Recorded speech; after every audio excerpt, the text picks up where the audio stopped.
Good evening, members of the public. For anybody listening on the YouTube, we are currently waiting for our fifth council member to arrive. We have a lack of quorum, so that's the reason for the delay. Once we do receive, or once the mayor pro tem shows up, we are going to be moving on to agenda item 1B. We're going to be skipping the presentation by Ms. Davis, providing an overview of the Inglewood Arts Programming Tool due to the lack of quorum. So we're going to jump into the non-conforming commercial uses when Mayor Pro Tem arrives. So we're hoping to start here in about 5 minutes, about 6:25, and look to start off the regular meeting at 7 p.m. So if you were wondering for the delay, that is the reason why. So thank you very much for your patience.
All right, good evening, everyone. Welcome to tonight's City Council regular meeting.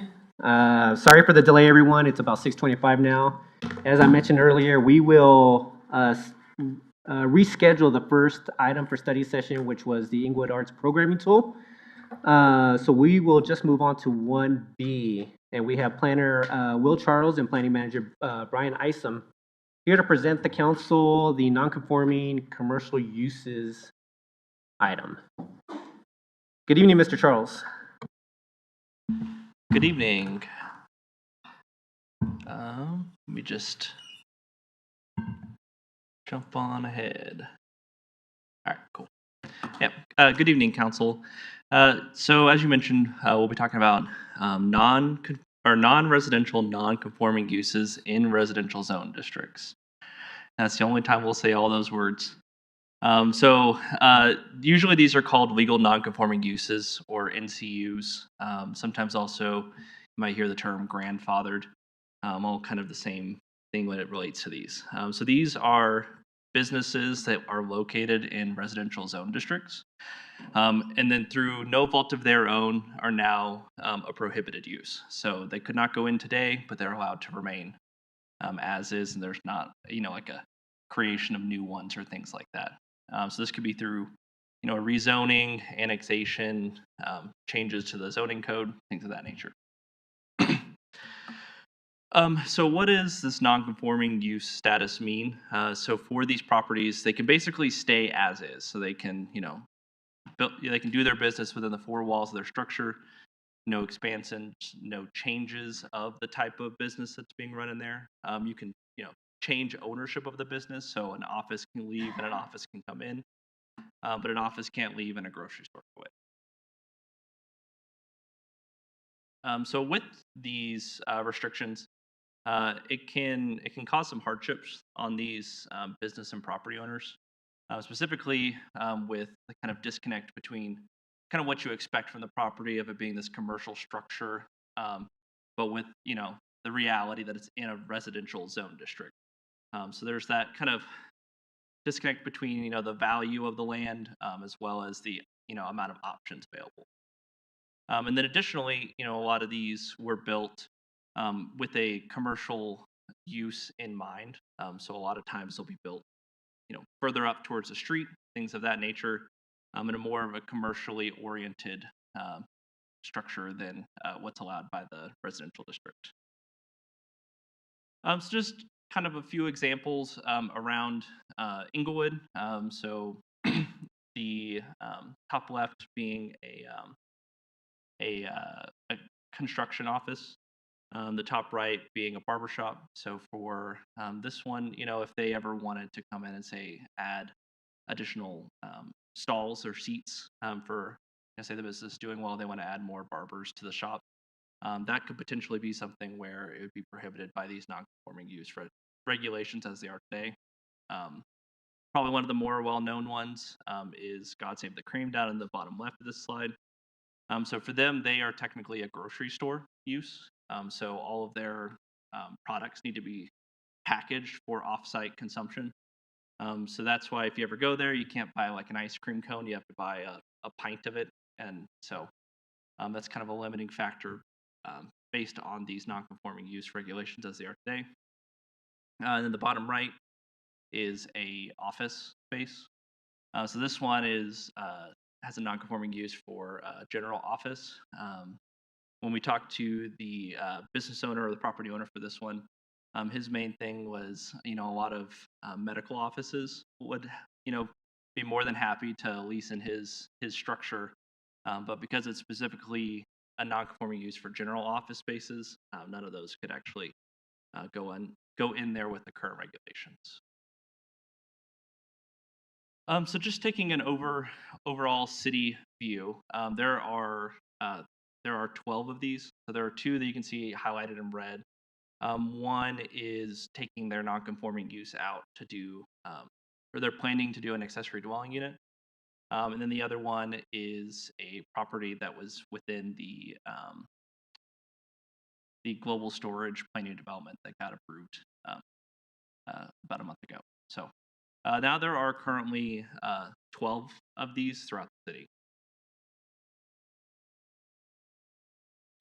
Taking a look at the comprehensive plan, it has a lot of language about neighborhood identities and a diverse group of retail things of that nature. These all of these non-conforming uses are pretty much built around mid 60s or earlier, so they're all very well established in the neighborhoods that they reside in, and then all of them offer some sort of commercial component. Taking a national look at these non-conforming uses, one case study that we were able to find was on Spokane, Washington. They essentially created a process kind of similar to what we did with home occupations, where there's a kind of a there's an option for a little more of a an individual review of each one to allow for more flexibility for them. So that could be things like like you know uh, like parking being a more of a case by case basis, outdoor seating, things of that nature. And so it you can kind of see on that right picture, a proof of concept about revamping these dilapidated structures. Getting into kind of where we've been so far, we've had a chance to kind of talk with Planning and Zoning Commission through a study session similar to tonight, as well as talk to the business and property owners of those 14 sites that existed, or the 14 non-conforming uses, a few neighborhood nights, and then also the Inglewood Block Party. So after this slide, we'll kind of get into some overarching kind of topics that we would hope to get input from you all tonight on. But just things to kind of keep in mind in the back of your head as far as when we go through this. First is kind of what things similar to this have been done so far in the code. So the first two being portions of Code Next, where non-conforming residential uses in residential districts. So these are, think your duplexes and triplexes in single-family district, maybe an apartment building in like the R2s, things of that nature. So with Code Next, there was allowed for more flexibility with those. Say if your structure is built into the setback, you could kind of keep that same building line, or you had additional lot coverage that you would be able to use if you were a conforming use. You could expand your structures, things of that nature. The bottom two are the home occupation standards, which had more flexibility added to them. With things like number of employees, the types of uses, things like that. With then also that special exception process where if you need to ask for even more leniency, you can through a hearing process. Then additionally, are there any uses, benign or low impact, that could be beneficial in these properties to allow a little more flexibility for those property owners? And then is there the ability for the actual structures themselves to be expanded if if a property or business owner seeks that? So the first kind of overarching question is, should there be more flexibility to allow these non-conforming uses to change their use? So these options and all the options we kind of present in this are just kind of guidelines to help start a conversation. They're not meant to be any sort of direction. But the first option could be just keep the regulations as is. So whatever use you are currently, that's the use you need to stay. The option two could be something where we look at a base district.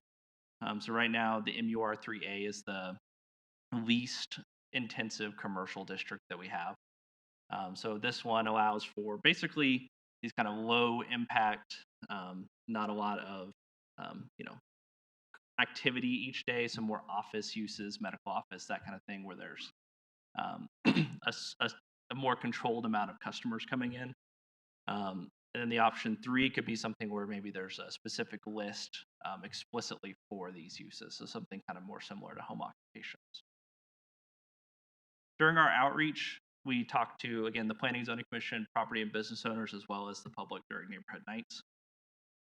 For Planning and Zoning Commission, they were more supportive of a unique list for these non-conforming uses, to have options for them, and have that list be clearly defined. The property and business owners were very enthusiastic about any sort of flexibility that they could get as far as these properties and being able to lease out spaces. And then the public were asked 2 questions. The first one was more in line with that MUR3A standard. So, would you like these general offices, medical offices, things of that nature?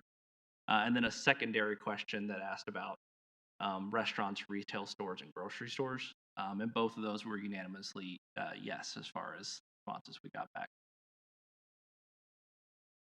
The second overarching topic is expansions of non-conforming uses. So, if God Save the Cream is doing really well, they want to expand the structure to have more, say seating space or more inventory space.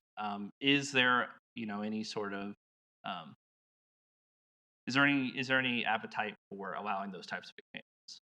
So under the current code, again, they can't actually expand these structures. Whatever it is today is what it stays. The Another option would be to kind of tie it back to that base district. So if it's in the R1A, it has R1A standard. So in the R2, it's R2 standards.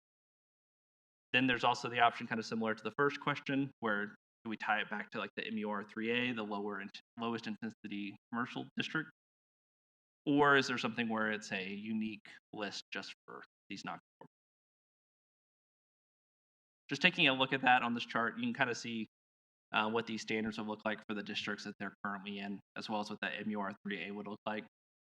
So a lot of these are, obviously residential standards for residential properties. So there's, lot coverage in that 40 to 50% range, whereas if it went to the MUR3A, it's potentially, a little bit higher than that, and then a little bit more flexibility on that front setback.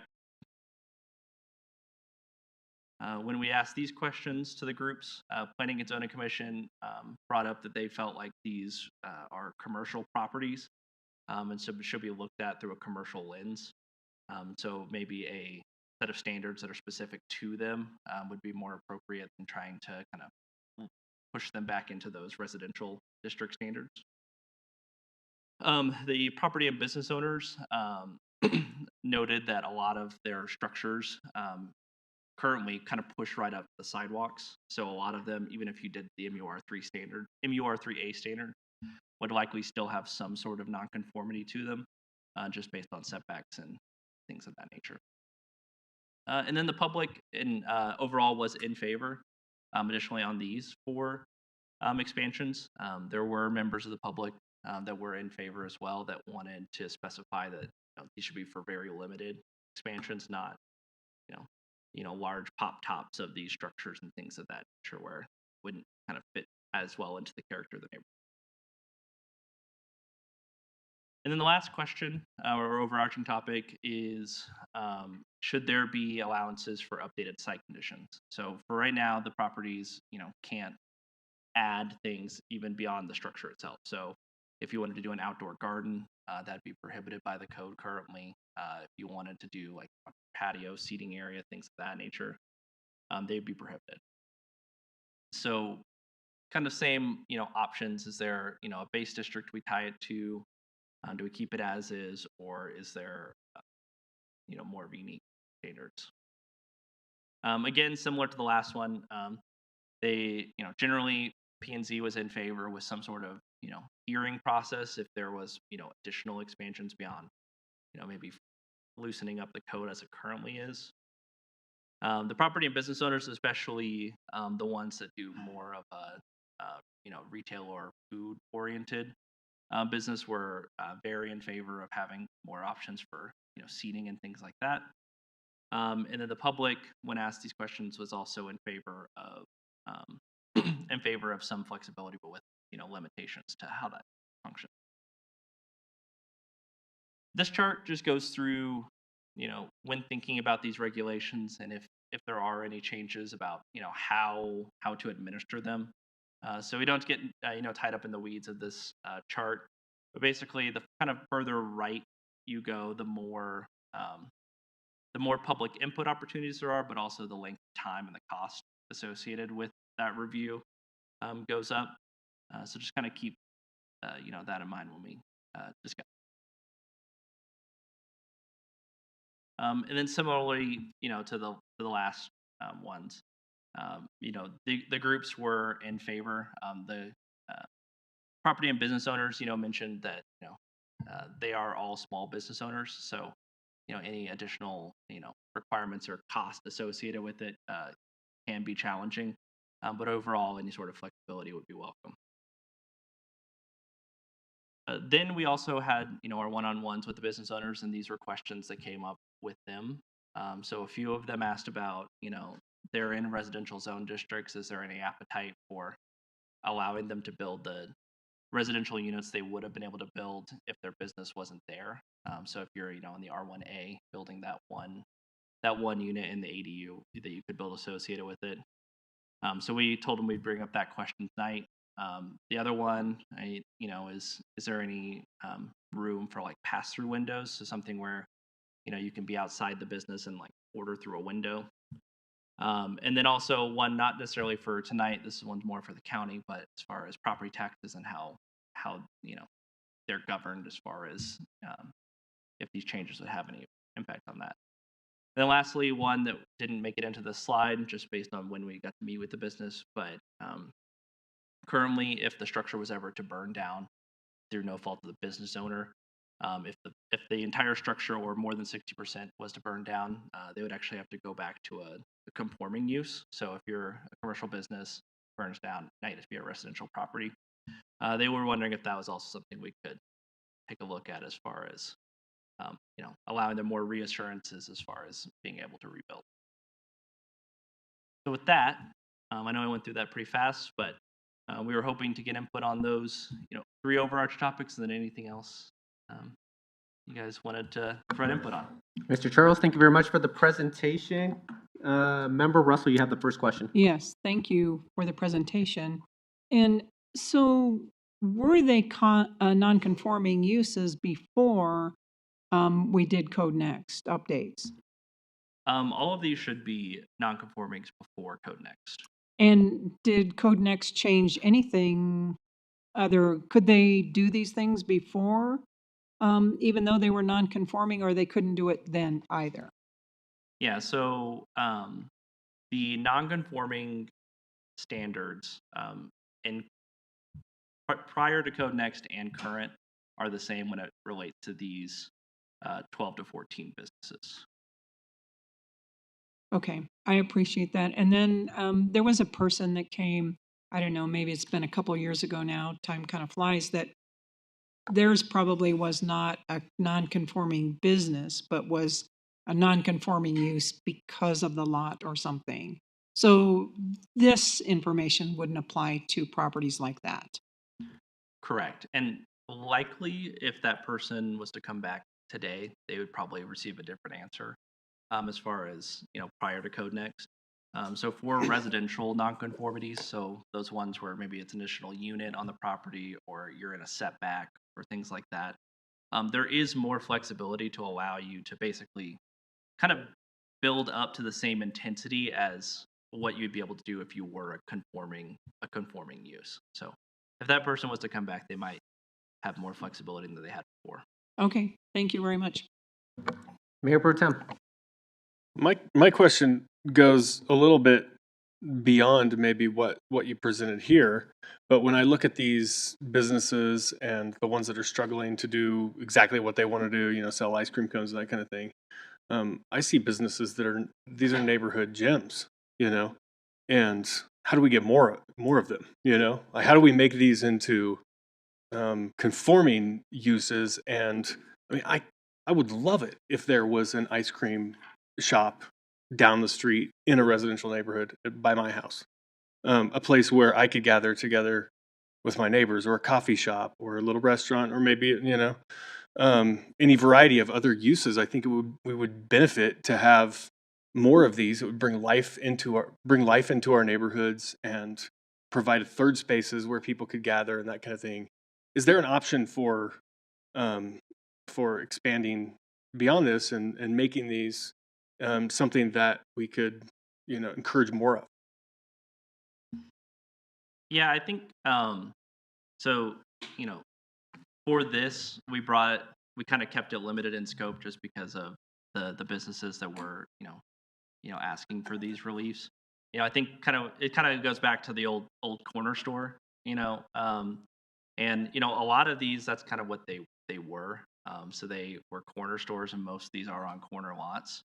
As far as this portion, it was kind of isolated towards that. But if that's something that council wants us to take a look at, as far as corner stores and things of that nature, certainly we can bring something back for that too. Yeah, that's something I would certainly be interested in. I also know that I think there are other structures that are like these that would be non-conforming structures, but are no longer used for commercial purposes. They've converted into homes or something, something like that. There's one just a couple blocks away from me, and I've always thought, that'd be great. We could bring that back and make it into a little shop of some kind as well. So beyond the non-conforming uses, at the very least, looking at those non-conforming structures that used to be corner stores, the one I'm thinking of, I don't think it made your list because it's probably not, registered as a non-conforming use. I don't know what it's used as now, but it's at Quincy and Cherokee. Um, but I would like to see more corner stores. Thank you, Mayor Pro Tem. Member Wright. Thank you. I think it depends on where these non-conforming places are. A lot of these are on main roads. We were looking at the list. A couple of them are in Bellevue and stuff like that. If you have these non-conforming businesses where there's mention of restaurants and that type of stuff, and you have big trucks going in residential areas to deliver the supplies for restaurants or an ice cream store, that's a lot of traffic on residential areas. And then you have the traffic that going to those restaurants and stuff. And then if they're sitting on patios in those residential areas, a lot of these, looking at these, majority are in a busier area, maybe not so much on Washington Street. And I guess my question is, how big is that grocery store? And is that's where God Save the Cream is now, correct? Yep, that's correct. Yes. Great place, I agree. I love it. And it's a busy area. It's right in the hospital area, I believe. A lot of people walk over from Craig, actually, and use that. So I think that's something we have to be very mindful of on anything that we do. I believe that everybody that's thinking about this, that does this, it's in the busier areas. It's not on their corner. I live on a block that probably has non-conforming houses right now because they started off as the original general store in my neighborhood. I don't think anyone in my neighborhood would want it to turn into the general store again, and I think that's what we have to be very mindful of on any decisions we make. Thank you. Thank you, Member Wright. So I got a couple questions, Mr. Charles. So one, let's say going back to your slide that says change from one NCU to another NCU. If it was option 2 or option 3, which is allow NCUs to be like an MUR 3A district, which is somewhat a limited use, or the third option, which is a short list of uses, what does that do for parking? What are parking requirements under either of those two options? Yeah, so as far as the current code goes, there's really not parking requirements for Okay. these things because they're non-conformities, right? So whatever's on the property is kind of what it is. They just can't change anything. If that was something that this group wanted to require of them, it's something that could be added to it. The one thing to keep in mind for a lot of these is that some of them, there's other nonconformities like where they are pushed onto the property. Sometimes they're smaller lots because they're in residential neighborhoods, so they're 75, maybe 100 feet deep or wide at the most. So there's not a ton of room for expansions on a lot of these properties. There is certainly some room, if parking was something to want to add to them, but it might be limited to like alley pull off spaces, that kind of thing. Okay. Realistically. That was kind of my question in terms of some of the other options in terms of adding residential, that type of thing. If we were to allow that option, it doesn't sound like there's much that they can really do with that unless they're going up, right? Or Yeah, I mean, so yeah, and one of the businesses that basically does take up their lot was one of the ones that asked us about that option. For probably, I think about half to maybe a little more than half of them currently do actually have a house on them. So there's some sort of residential with their business associated with it. So like, prime example we've kind of talked about a couple of times is God Save the Cream. right. So they have the actual ice cream store in the front, and then just in the middle of the property is a small, maybe 600 square foot residential house. So like that one would already kind of be at its residential capacity if Right. with that option. Okay, so I guess just to bring back my initial question, so if God Save the Cream, we'll use that as the example because they're really the reason why we kicked off this discussion. If we were to allow either an MUR3A or the option 2 or the option 3 with limited uses, will they have to find additional parking within their space or can they use off-street parking? As as if all we changed was you can do different uses, there wouldn't be any like parking requirement as far as that section Okay. is today. Okay, perfect. Any other questions for members of council before we kind of give direction? Go ahead, Member Ward. This may be a politically sensitive question, but I have to ask, what about churches? I don't see any churches listed here in the list of non-conforming uses, and I'm fairly convinced that we have some churches in our city that don't meet the underlying zoning currently. So churches are an allowed use actually in all zone districts. They fall under assembly as far as what they're allowed.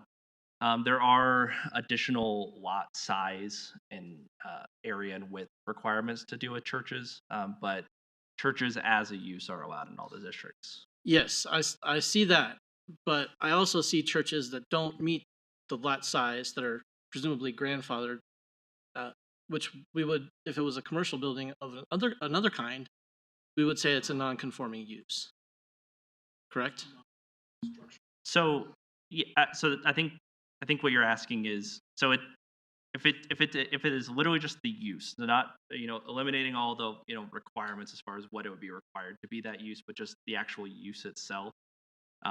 A church in a residential district would not be a non-conforming use. Okay. It could be a non-conforming lot or a non-conforming like structure as far as the standards and things like that go, but the use itself wouldn't be non-conforming. Okay, I think that's the source of my confusion. The use itself underlying is permitted, but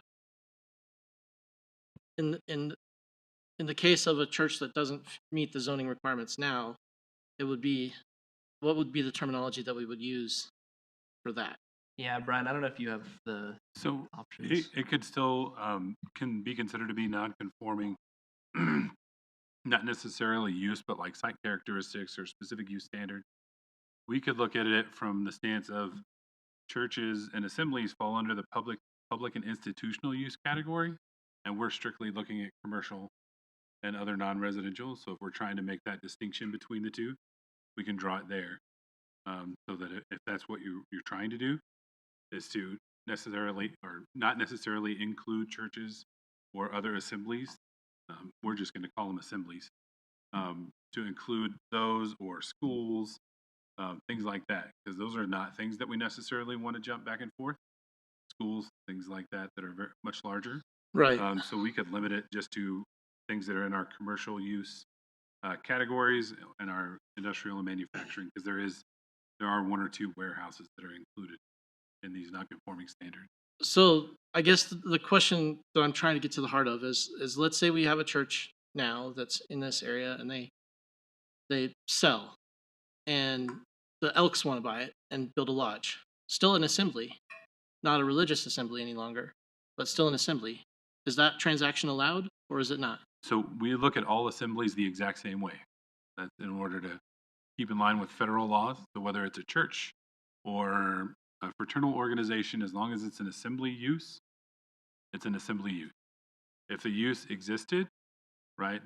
Some of the lot standards may be non-conforming, but the use itself is not.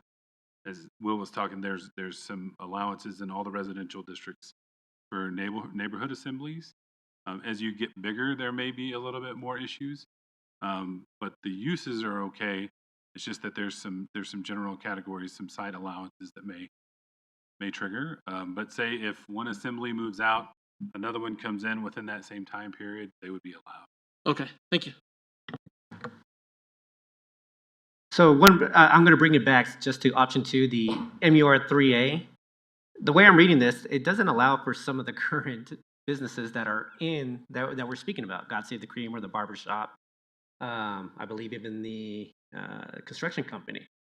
Am I reading that correctly? Option 2 doesn't actually allow for some of the businesses that are currently in place for these 12 properties? Yeah, so for the MUR 3A, it's very office oriented. Okay. So things that are kind of generally in an office setting. So things like God Save the Cream, even with that MUR 3 standards or use category, would not be allowed in that district. And so that's why kind of why we wanted to, point out that these are just, starting points for a conversation. Because I think, that one is kind of one of the brighter ones as far as, these standards and, kind of illustrating, where they're at. And so that's why we had that kind of, is there an option for maybe just a short list of uses that are specifically for these to kind of, get those uses in there as well. All right. Thank you very much, Mr. Charles. We have a few minutes. I want to start this meeting as close to 7 o'clock as possible. So Mayor Pro Tem, go ahead, and then any additional direction you would like to Yeah, give just staff. to weigh in on it.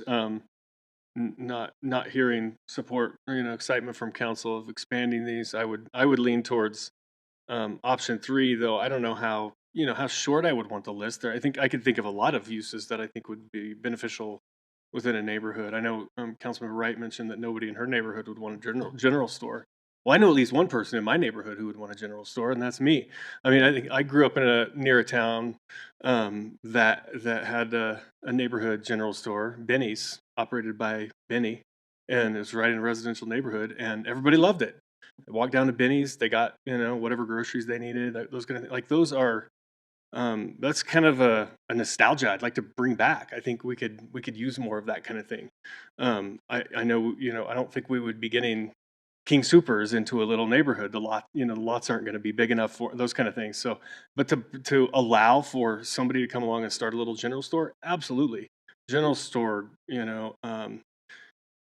coffee shop, ice cream shop, restaurant, any number of things. I would be happy to make a longer list, mostly of third space kinds of things that would be where I would want to start. But I would also like to eventually expand and add on to that so people could have like a little accessory commercial structure and do those same things on in a existing residential lot that would to allow for more of those kind of things. But for now my choice would be option 3 with a more expansive list.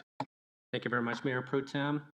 I'd be in the same boat as well. Option 3. Obviously, we don't have a full council tonight for everyone to weigh in, so we may have to have this discussion when we do have a bigger, when we have the full council at some point. But same thing. It's just like the ice cream shop, coffee shop, that type of thing.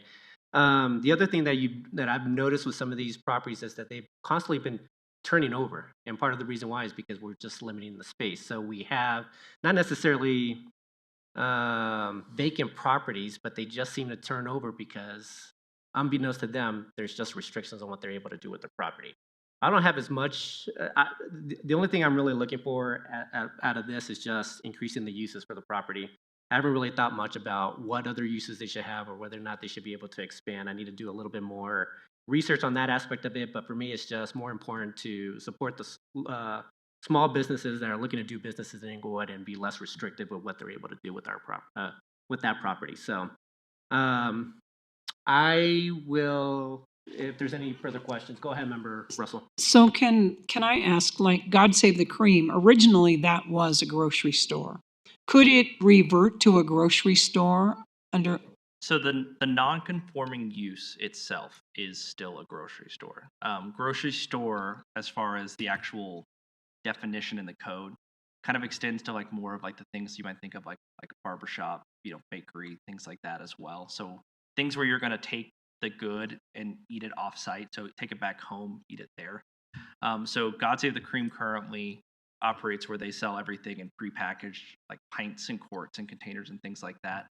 So under the current code, they would have to do it that way. They couldn't sell you an ice cream cone to eat, on your walk home, that kind of a thing. So that's kind of where their piece is. at. So if we changed, which option would allow them to sell ice cream cones, say? Yeah, there would have to be an allowance for those food and beverage services as a allowed non-conforming use. Okay. All right, thank you. All right. Any further comments from members of council?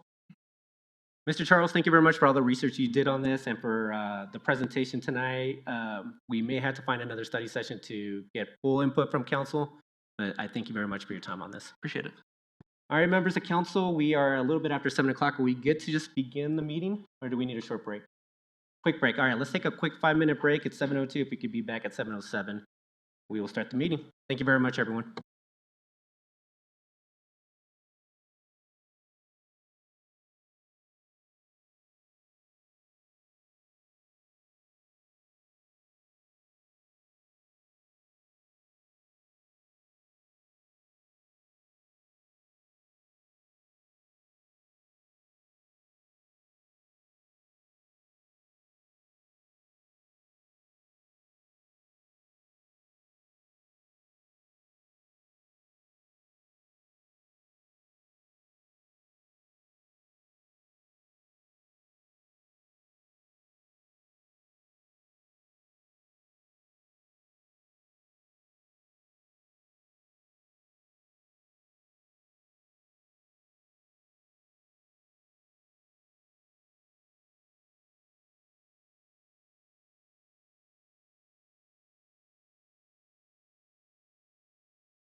All right, members of the public, I call this meeting to order. If you're able to do so, please stand for the Pledge of Allegiance. I pledge allegiance to the flag of the United States of America and to the republic for which it stands, one nation, under God, indivisible, with liberty and justice for all. Thank you so much. Roll call from the city clerk. Yes, good evening. Mayor Pro Tem Anderson, Present? Member Noonenkamp, Member Prang, Member Russell, Present. Member Ward, Present. Member Wright, Present. Mayor Sierra. Present. Let the record show 5 present. Thank you. Going to agenda item 5, minutes of the regular city council meeting from August 4th. Any changes to the minutes? Seeing none, can I get a motion to approve the minutes from the August 4th meeting? I move to approve. Thank you, Member Russell. Could I get a second?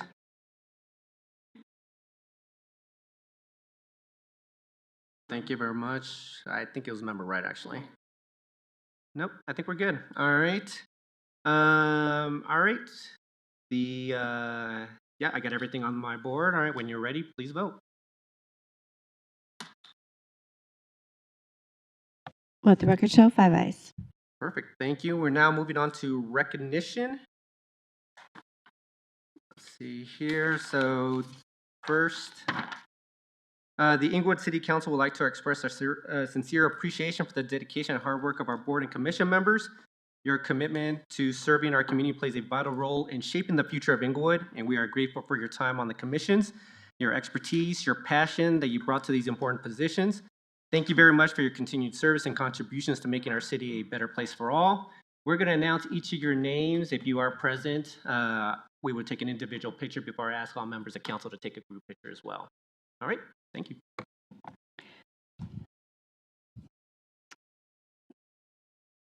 Okay, so we have for the Board of Adjustment and Appeals, regular member Samuel Koenig.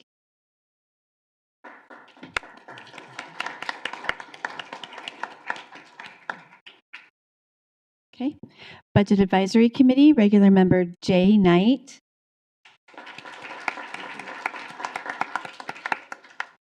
Laura Cooper. And alternate member Andrew Forlines.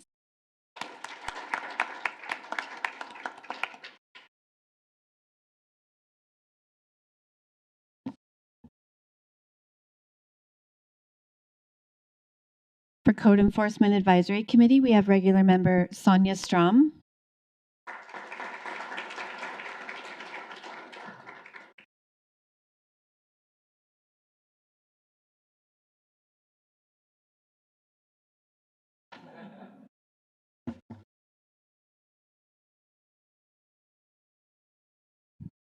Rick Somerson.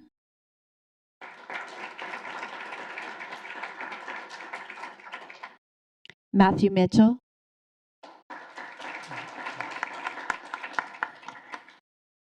For Cultural Arts Commission, we have regular member Luisa Alvarez.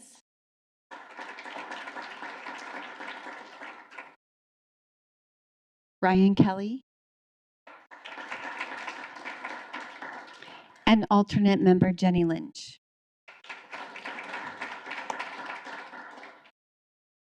For the Inglewood Housing Authority, we have regular member Lynn Peterson. And alternate member Sophie King. Historic Preservation Committee, we have regular member Matthew Crabtree. Alexandra Dokman. Melinda Ellswick. And Samantha Hurst. And for the Public Library Board, we have regular member Elizabeth Kopp.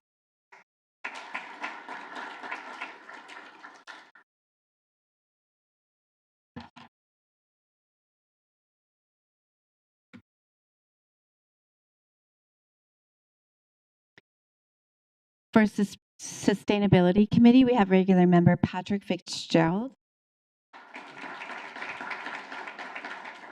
Bruce Raymond.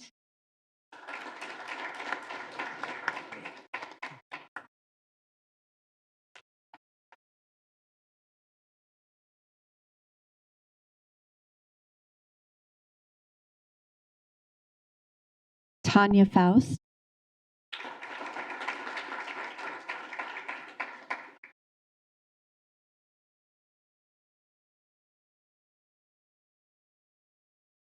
and Nick Marshall.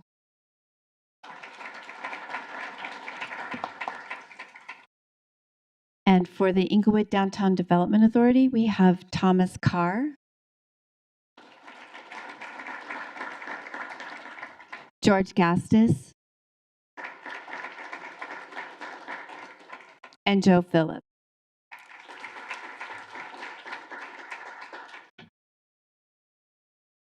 Okay.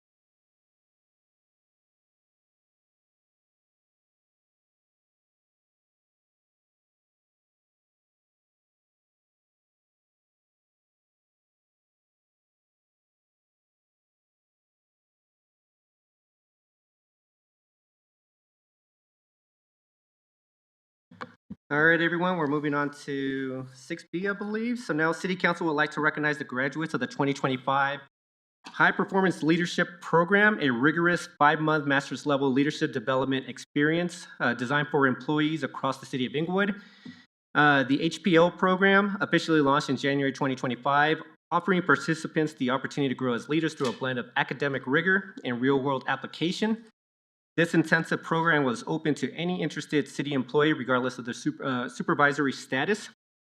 Developed in partnership with faculty from the University of Denver and industry experts, instructors Carrie Plemons, Mia Elizardi, and Scott McLagan led the program focusing on 4 core learning objectives: building deep self-awareness, cultivating high-performance teams, understanding the language of organizations, people, leadership, and wellness, and communicating, operating, and innovating effectively as leaders.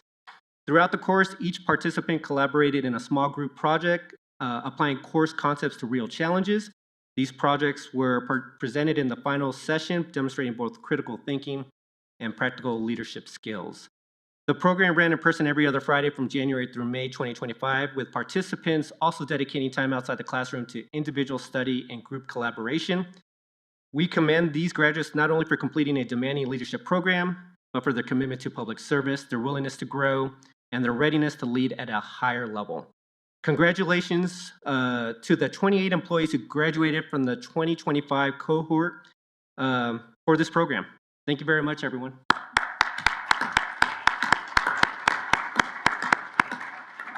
I think we're going to do something similar. We're going to call out each name and then take an individual picture, and then followed by a group picture with all members of council.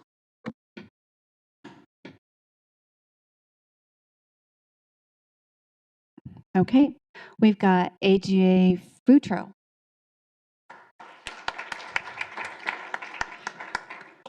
Ben Alexenberg. Brianna Miller. Brian Isom.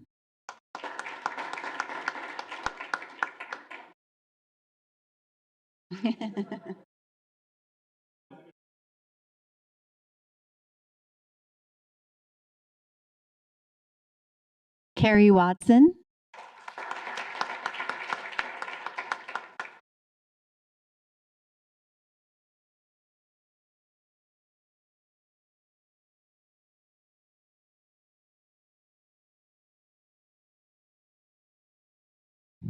Catherine Smith.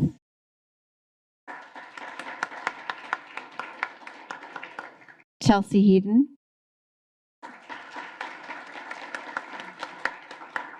Fletcher Johnson. Jeremy Everett. Joe Eisenbart.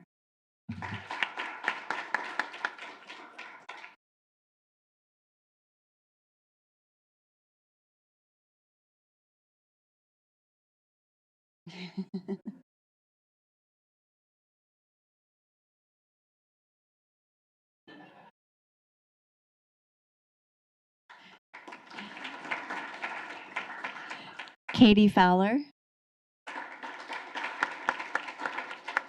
Kenitha Julian.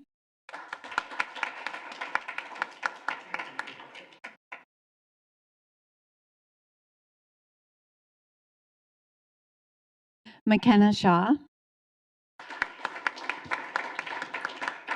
Mallory Schnaus.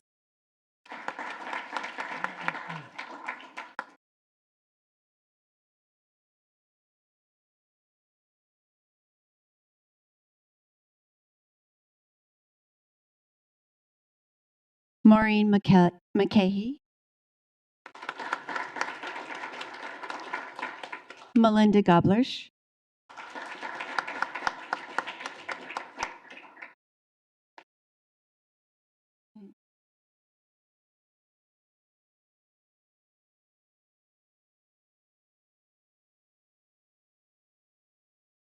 Mike Roman. Miranda Garcia.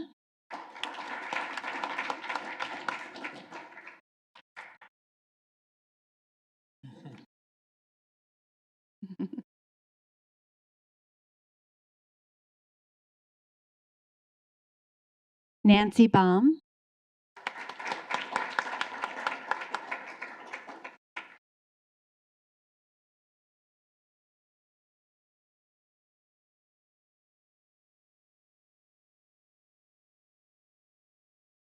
Roxanne Ward.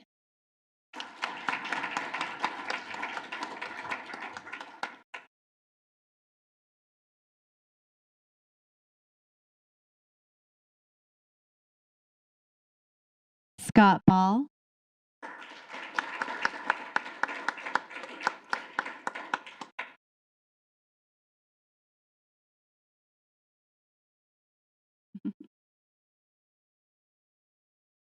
Scott Smits.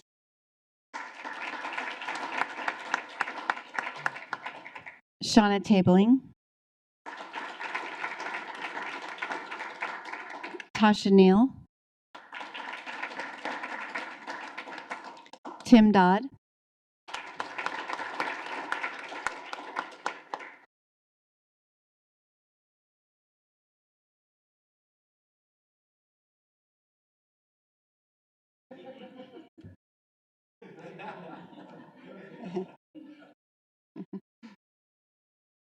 Yvonne Barron.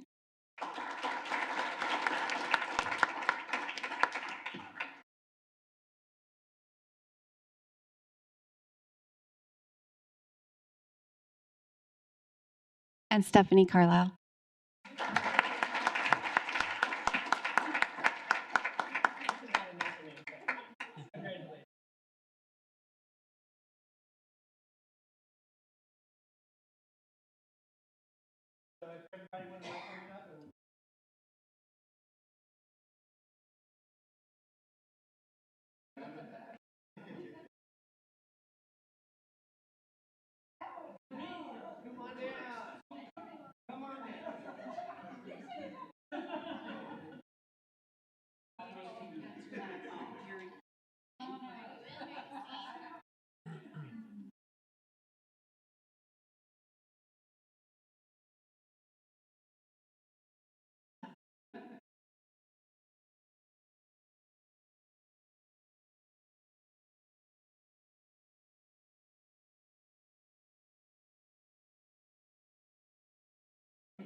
All right, everyone, we are now moving on to 6C, and I'm going to ask Kenitha to come on up for the swearing in of Associate Judge Marjorie K. Nanine?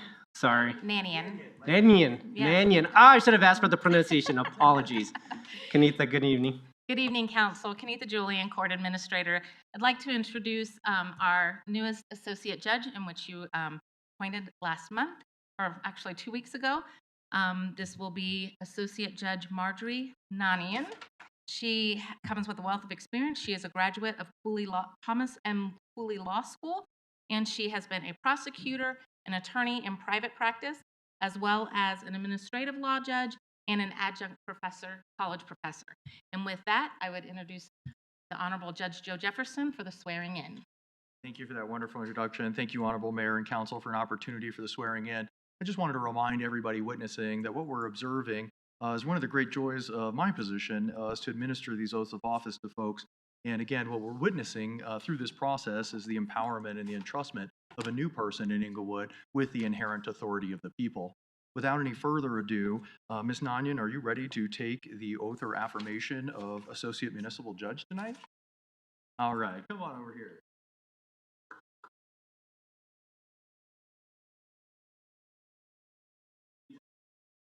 I, Marjorie.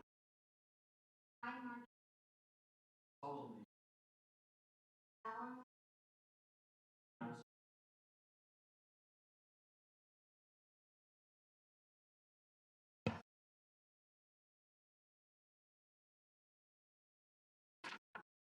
And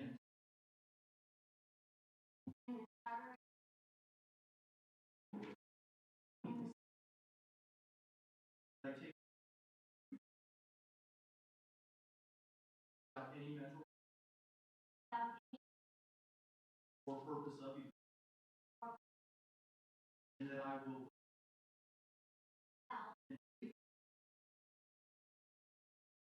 duty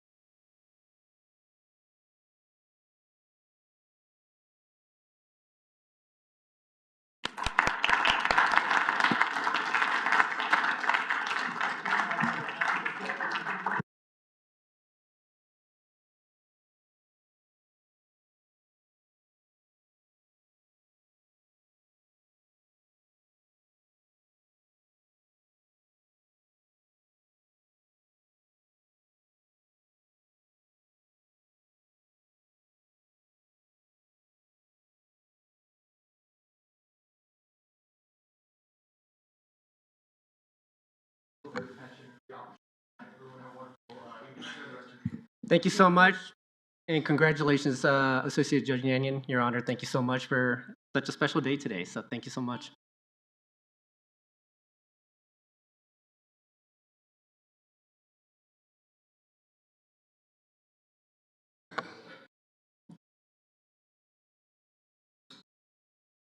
All right, members of council, we are now moving on to recognition of public comment. I see that we only have 3 speakers here tonight. So this is a time devoted to listening to comment from the public. We do a lot, about 90 minutes, with each speaker limited to 3 minutes total. Each speaker is to sign up prior to the meeting. In the back of the room, there is a sign-up sheet. If you are an Inglewood resident, we do ask for your cross streets. If you are outside of the city of Inglewood, then we just ask for the city that you reside. I will not be stating that information as part of public comment when I ask you to come and speak. Anyone that wants to speak virtually, please contact our city clerk's office prior to 5 p.m. the Wednesday prior to the city council meeting. And if you do wish to use AB materials, please submit those to the city clerk by 5 p.m. the Thursday prior to the meeting. I'm going to start with like I stated, there's only 3 here tonight, so I will start with PJ Kolnick, who has not spoken over the last 90 days, resident of District 1. Good evening, Mr. Kolnick. When you are ready, you may begin.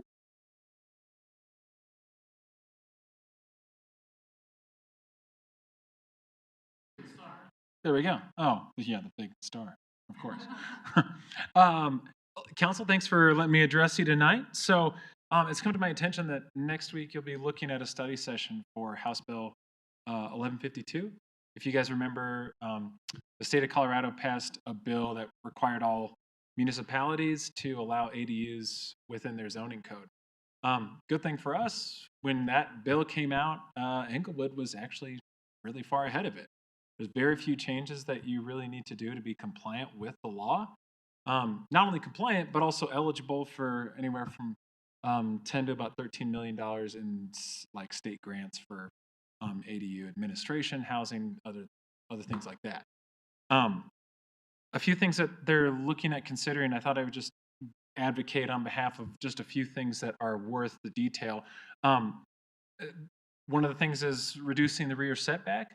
I don't see any issue with that, especially most of the time at the rear of the lot is where the garage is, and reducing that setback won't be the most challenging part. The other thing that's under consideration is potentially increasing the height of the ADU that's allowed to be above the garage to the extent where that height may exceed the principal structure. One reason I think that's actually good to consider is because as it currently sits, we've designed our zoning code to allow for when ADUs are built, they take up lot area, not necessarily height, but that also intrinsically requires you to remove parking. So parking was always a real concern when we went through the zoning code, and if we make a small tweak in this way, it would allow for our code to still work, for an ADU to be built, but it would also still allow for parking to exist on the lot overall. So small change, but even if you look anecdotally across Englewood, most home heights are sitting, existing heights of homes are sitting anywhere from like 16 to 20 feet.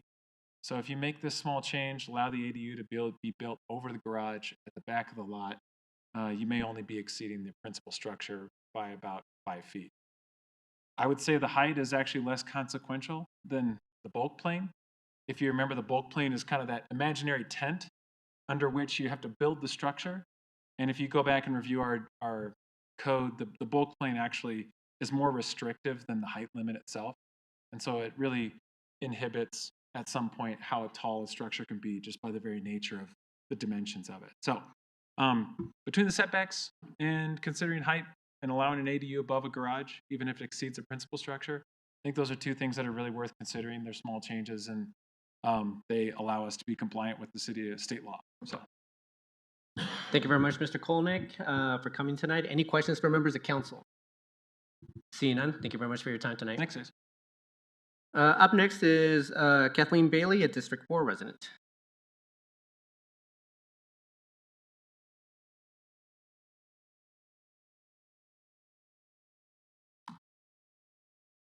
Good evening, Ms. Bailey. When you are ready, you may begin. Our city's historic low to moderate density, affordable R2A, R2B, and R1C residential communities are where many of our blue-collar families live. Our blue-collar families built this city, and most of their families who originally came here were World War II veterans. But 8 years ago, our staff, P&Z, Mayor Olson, and her council developed and adopted the Englewood 4 Comprehensive Plan, specifically dedicated to replacing our blue-collar families in our R2A, R2B, and R1C resident communities with white-collar families with college degrees, higher incomes, and seeking larger houses. And those elitists set about to quietly amend any and all Title 16 laws that could stop them, while simultaneously protecting R1A and R1B from any redevelopment.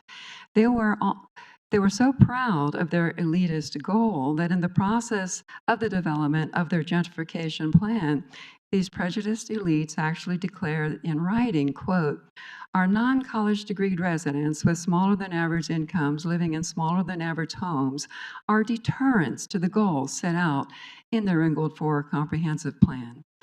They chose the transit-oriented city design that has been used across our city for decades without producing any across our country for decades without producing any affordable housing, and by the way, but because the transit-oriented city plan focuses on corridors where most of all R2A and R2B neighborhoods, as well as many of our original R1C small homes, are built, and without even bothering to inform North Broadway corridor residents of what was about to be inflicted on them, the scraping of those long-standing affordable and homes and neighborhoods and redevelopment with massive unaffordable triplexes suddenly began around the North and Broadway corridor. This startled devastated families to come to council, often in tears, seeking help, only to be snidely and gruffly dismissed by mayor. Now you're focusing on the South Broadway corridor for scraping and redevelopment. Oh, those neighborhoods. I am an R1 Bellevue Park resident. I want to declare tonight that I will not vote for any candidate for city council or city mayor that doesn't publicly declare that they are against any further destruction of high density redevelopment of any more of our R2A, R2B, and R1C affordable family residential neighborhoods. And I encourage all R2A, R2B, and R1C families on South Broadway and anyone else who cares about them to attend the next council meeting and do the same. Thank you. I realize I'm only one vote. Ms. Bailey, thank you for your time tonight. Any questions from members of council? Seeing none, thank you very much for your time tonight. And final name on the list is Gary Kozak, also a D4 resident. District 4, excuse me. Mr. Kozak, when you are ready, you may begin. Good evening, council. You have two pieces of paper. This is a drawing. The larger one sideways, a drawing at Oxford and Santa Fe, the Meadow Gold Dairy, and the new apartment house. This was a drawing, the one you got there. You'll see the added little yellow line or orange line. That was from CDOT. I went ahead and did my research and got CDOT's findings on allowing this development to have that driveway going to Oxford. I'm not going to go down in the 3-minute deal here because I've only got 3 minutes and I got a few things to talk about. Ride in and ride out only is now in front of the Englewood Recreation Center, but nobody bothers to want to adhere to that, even the city employees. On the orange little portion there, the apartment house, that's going to be a ride in, ride out only. And there's proposed to be an island out in the middle of there, which then would inhibit semis from getting in and out of Meadow Gold. Semis and large trucks in Meadow Gold, there are over 200 plus per day in and out of that driveway, particular driveway. The turning ratio, if you look at the far left, the turning ratio, it's listed Navajo on top, but it's really down on the Navajo. If you're eastbound and you're going to make a right-hand turn in front of all the apartment houses there, there's not enough turning ratio for a semi. It has to go onto the turning lane from the northbound traffic. Go back to the big rat. CDOT says that orange line is how far the acceleration ramp should be. On your other little map, it's the same map, only you see the shortened version.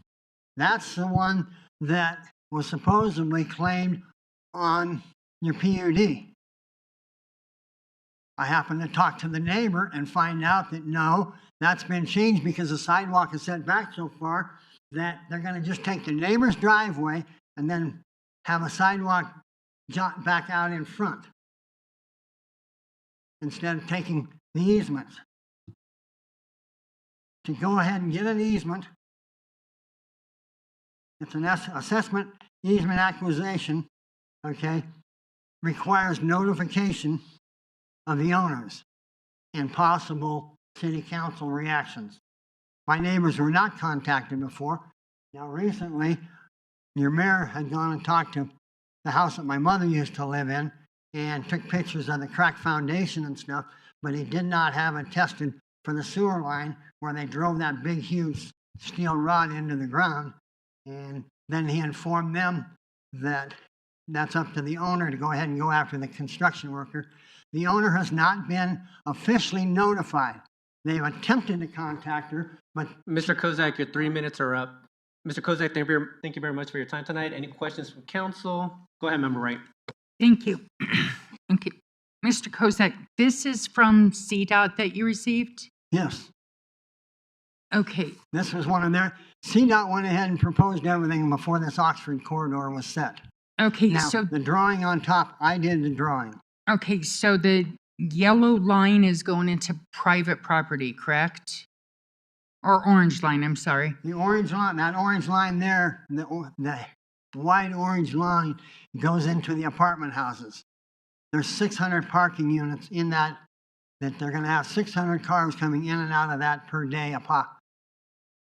routinely. It could be less some days, it could be more some days. Okay. And the acceleration zone was the yellow mark. Deceleration zone is on the big map in a darker color, and that's already been designated. That's why they want to drop the sidewalk back. But you can't come out of a driveway with all these. CDOT was complaining about all these drives that I show in here in blue on the north side, and then Lipan Street, as well as Navajo. Right. Okay. And, go ahead. Okay. Perfect. I see what you're saying. All right. I need what I need. I have what I need. Okay. Thank you. Member Russell, go ahead. So did you say that there's going to be an island in the middle of the street where the dotted line is?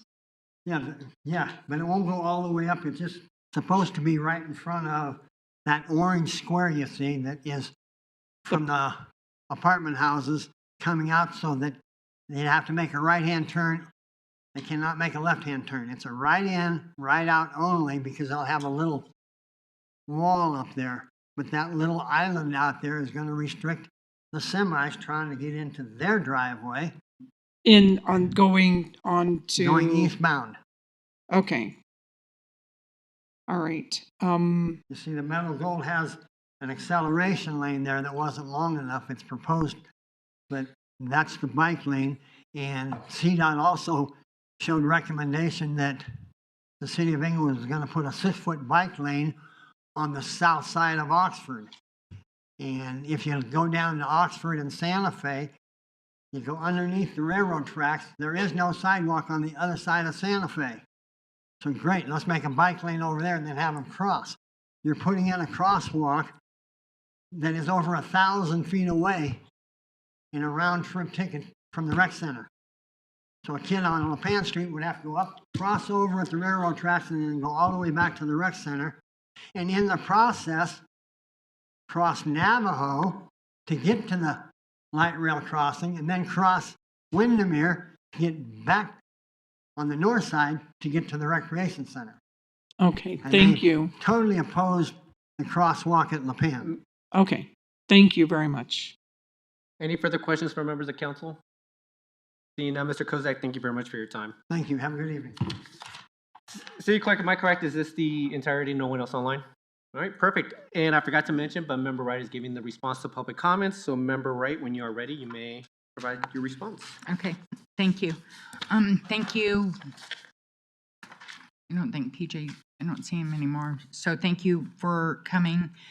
I appreciate his comments and his feelings. He's come several times on different items, and I appreciate it. And we will be discussing, like he said, study session. Miss Bailey, I don't see her either. I appreciate her coming. She made a comment that she's just one vote. I do want to say that every vote counts. Every vote's important. And I appreciate what she has to say about the density, and I understand how she feels about it. I will talk to her one-on-one about her concerns, just because of the season currently. I don't think it's fair that I address it publicly right now. Concerning Mr. Kozak, I do have a couple of council requests. I just happened to be over in that area this weekend and spoke to the person that lives at 1300 Oxford, and understand a little bit what's going on, especially with the sidewalk. Apparently, the Emery project, they have a sidewalk that ends, and the city is telling him that, and this is my council request, and I'm trying to explain, I I have pictures that may be better to send to the city manager. Here's my question. If the city is putting a sidewalk that will go through a resident's property, and apparently this is what this resident has been told, will the city be compensating the resident for that land that they will be losing and the sprinkler systems that they have in there that will have to be redirected and stuff? Because the sidewalk will be going through the property because of where Embry's sidewalk is, and they have been told it'll go through the property and then taper up. Or how does that work? And if that's the best way I could explain, because it starts probably 17 feet into their property. My other council request is, will the Embry entrance on Oxford be right in and right out only? Because the people in that area have a lot of concerns. And then also a council request, will there be an island in Oxford preventing drivers from taking a left-hand turn onto Oxford from that entrance, or a left-hand turn into the Embry project from Oxford in? Thank you very much, Member Wright. So there's two questions, the island as well as Right in, right in, right out. right in, right out with It the. should be mandatory for that, and no left-hand turns in or out. Okay, so the first question though was about the sidewalk. Yes, and it's actually, it's those two properties just east of Embry that Yeah. are impacted. Okay, so you're basically asking if whether or not we own the right of way there. Right, that and property. it goes through their properties. Okay. Yes. So do we own right of way? If yeah, the other one if it's through property, that's eminent domain. So that would have to come to council. Yeah. But I understand the question. Right, Okay. and apparently they are being told, yes. Okay. So, Perfect. So thank you very much, Member Wright. Anything else? Can Sure. Can I ask a question about that also? I don't remember seeing CDOT's plans and requirements for that when we passed this. Is it possible that we can get a copy of what CDOT was requiring of the city? I'd like that in a council request too. And also, if the person that was told that if there was problems to their sewer pipe or whatever, they would have to contact Embry. If they've contacted the city, why doesn't the city contact Embry? I mean, I've had on ADA ramps, when people have complained, I contact the city and then the city gets the contractor in touch with the person. So, I mean, that could be a council request, but I would like to know why we're not making that happen. Thank you, Member Russell. I got those two as well. Perfect. Anything else for members of council? All right, thank you very much. And that concluded public comments. Before we get to the consent agenda items, I saw that there were 3 items pulled tonight, which is C1, C2, and C3. I want to make just a quick comment. I have been asked to table C3, or excuse me, 9C3, which is one of the items that was pulled tonight. That's the adoption of the South Metro Waste Diversion Plan. Also 9B1, which is 11B1, which is the tax exempt lease purchase financing for municipal energy project. Those were both asked of me by the 2 members of council not here tonight. The other one is the 11C1. This is the resolution support for a ground lease agreement between Inglewood and McClellan Reservoir Foundation. That was asked to be pulled by the developer. So I just wanted to make council aware of that before we get to consent agenda. I think we would vote on those separately if we do want to table them, but I just want to make council members aware of that. So I guess we'll just go through consent agenda. Any other items that need to be pulled outside of 9C1, 2, and 3?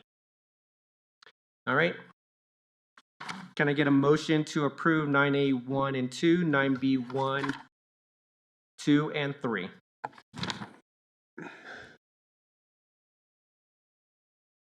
So moved. Thank you, Mayor Pro Tem. Could I get a second? Don't see it just yet. Can I get a second from a member of council? I'll second. Thank you very much, Member Ward. Any further comments? Seeing none, can we please vote?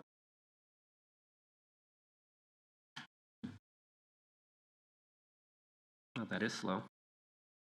Come on now.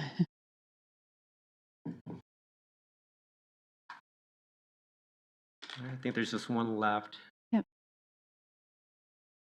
Perfect. Let the record show 5 ayes. Thank you very much, members of council. All right, now moving back to 9C1. This is the Dartmouth Bridge change order. Member Russell, you asked to pull this item. We have, is this city engineer Kyle Brandon? Yeah, Kyle Branham, city engineer with Okay, Public thank you very Works. much, Kyle. Thanks. All right, Member Russell, when you're ready with your question. Just a second, I'm No, gonna have to you're get my fine. I phone was out just to get the questions. Yeah. I mean, okay, one thing on 11C1, where does the money go to from this lease money? Sorry, can you repeat the question? Okay, this is the ground lease. So the money that comes in, No, sorry, Dartmouth Bridge. this is the Dartmouth Bridge change order. this is what? The Dartmouth Bridge change order. Oh, wait a second. Yeah, let's, hold What on. are we on? Hold on. 9C1. 9C. 9C1. Okay. Yep. All right. I got my things out of order. Okay, just a second. I have to pull up my questions. Sent. Okay. 9C1. Why was the budget page not included in this agenda item? Yeah, thank you for your question, Member Russell.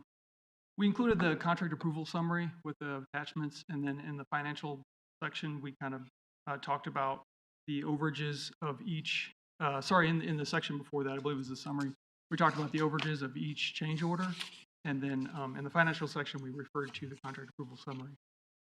Was there an additional page that you were looking for? What was the cost overrun on the entire project? The entire project was about 11.7% over budget, which was paid for by Budget Supplemental 1, which was done in November of 24, and Budget Supplemental 2, which was done last month. So do you know what the dollar amount is of what the 11% is? Yeah, it's 907,000, So almost $1 million. almost. Okay, I think that is probably the only question I have for you. This probably goes to staff and to the mayor and the mayor pro tem. Why was this put on consent agenda item?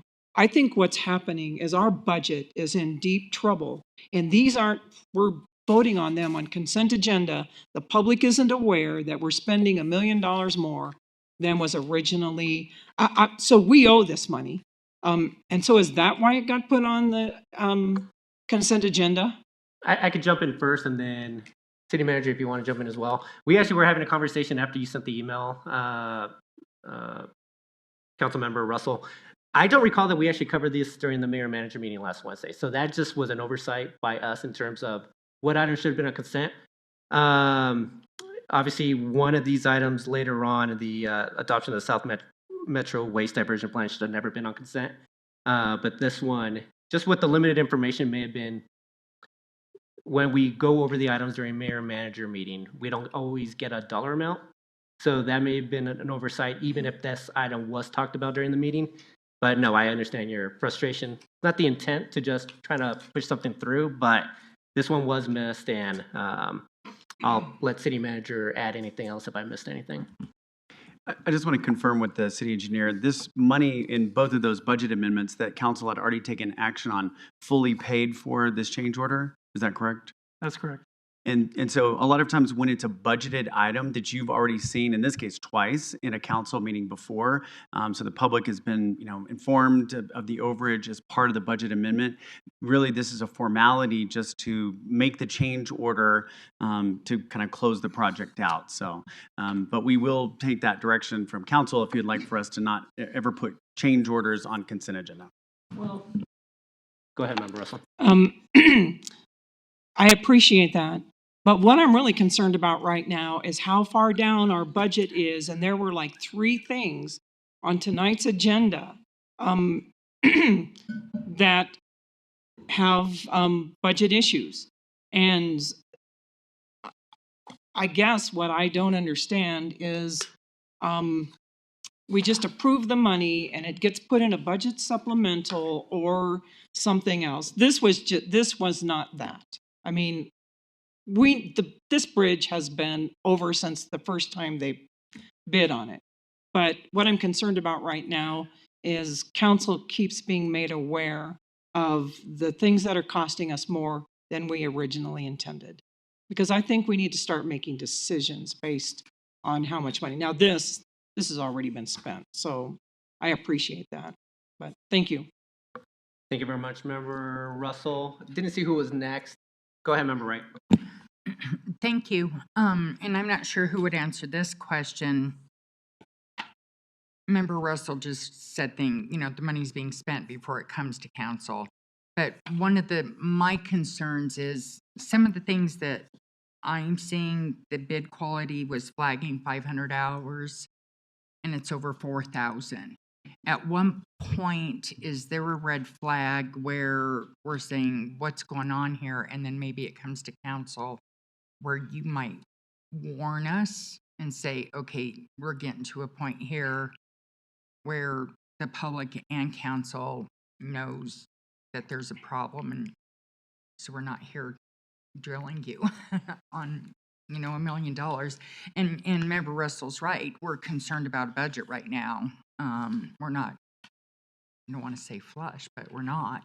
So, and when I'm seeing 4,700 hours in flag time that was bid at 500, I kind of choked when I was reading that.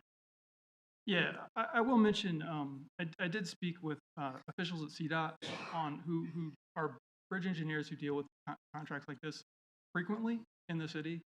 And they did mention that the hours were actually, the hours that we did spend were actually pretty common for a bridge of this size in the city. And I think our bid was just astronomically low, unfortunately, and that wasn't caught in the QC2A. But I think maybe Victor wants to say. Good afternoon, Mayor and Council. Victor Rochelle, Director of Public Works. I just wanted to kind of add to Kyle's point. So there are lessons learned from this. One, I'd like to just note that the costs were per the unit agreement. To Kyle's point, that unit was low for traffic control, given that we had to switch traffic back and forth, shut traffic down, flag through 2 intersections. Right. So it's a fair comment, and thank you for that. And all right, and that noted about flagging for council as we start to see these things come to fruition, but staff are also now acutely aware in these types of instances, especially with these larger projects, to make sure traffic control is appropriately lined out by the bidding. Right, and I think that's important. Ultimately, we're responsible for the budget, and when it's not balanced, we're the ones that have to answer to people. So I think that it's important that we're aware of what's going on, and more communication's better than none. Absolutely. Or less, I should say, not none. So I would appreciate that. Okay, thank you. Thank you. Member Ward. So this project has been difficult from the start for a number of reasons. And we had cost overruns that weren't entirely our fault because the project went on longer than we anticipated.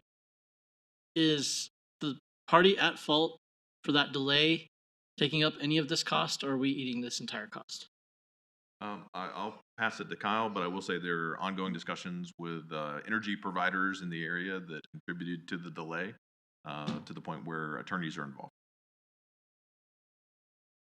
Yeah, not too much to add to that, but we can do claims at the end of this once the final amount is agreed upon, we can do a claim with energy providers. Okay. To offer some of that money. And the project is buttoned up at this point. We're finished. Is that correct? Construction is finished, yes. So this should be the last bill we see for this, or will there be additional items coming forward related to the Dartmouth Bridge project? Potentially, right now, city attorney's office is negotiating a delay claim with the contractor. Okay. And deciding if they are at fault or not. And so there may be some more money. Okay, so we would have to approve that settlement Yes. potentially. Yep. I think one of the takeaways for me, and I want to acknowledge and appreciate Member Russell pulling this item, because when I saw it, I was a little alarmed that it was on the consent agenda as well. But when it always makes me a little nervous when I get asked to approve something like a contract amendment and the work has already been done, or a change order for work that's already been done. So to the extent that we can avoid that, we'll all be better off. I know that this project went sideways and there's nothing we can do about that now, but I'm glad to hear that we took some lessons learned home with us and that we're finally getting this one buttoned up, because as I understand it, in the coming years we'll be working on another bridge, which hopefully will go significantly better than this one did. Thank you, guys. Thank you very much, Member Ward. Anything else for members of council? Seeing none, can I get a motion to approve 9C1? All right, let's see. if that Move to pops up. approve. Go ahead. Thank you, Member Russell. Could I get a second? I think you moved that, right, Member Russell? Second? Yes. There you are. Oh, Perfect. I missed it. Did it? I got it. I didn't see who the second was, but it looks like we have a second. All right. Any further comments from members of council? All right. Seeing none, can we please vote?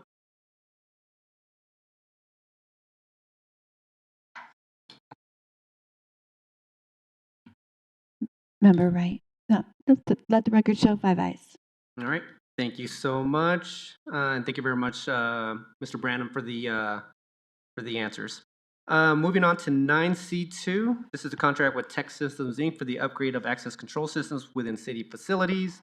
We have Director Rochelle here. Member Russell, you also pulled this item.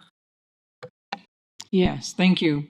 So my questions for this one is, was this project originally budgeted for 2025? Thank you, Councilmember Russell. Victor Rochelle, Director of Public Works.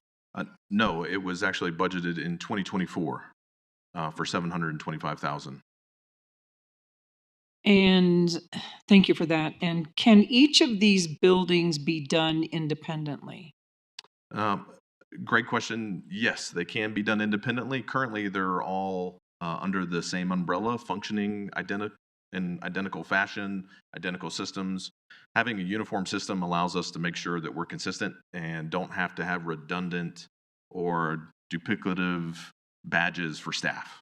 For instance, if we had one system here at Civic and another at PD, if someone were to go between buildings, you may need 2 cards, 2 sets of keys, so it could complicate the matter if they weren't done in one project. We do plan to, and the contractors here this afternoon, look at tackling one building at a time through the process. So will that help us? I mean, part of the reason I'm asking these questions is because it's over budget. And it's only a few thousand, maybe 40 or something like that. But those few dollars add up. Yeah, great question. We are looking to utilize the budgeted money under Fund 31, the CIP, along with, again, Fund 31 CIP dollars for security cameras, a little over $70,000.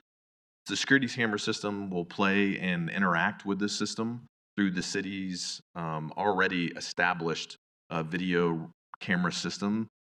The security badge access will integrate with that.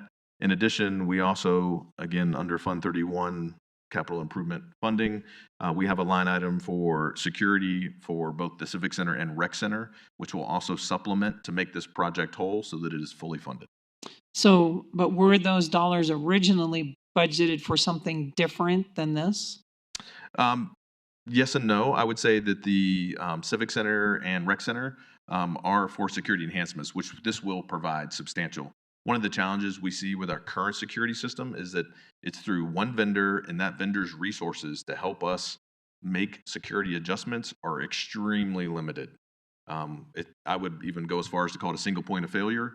By bringing this in-house, we'll have multiple forms of redundancy, be able to adjust door schedules, make sure we're checking badge access and key access, that everything's appropriate.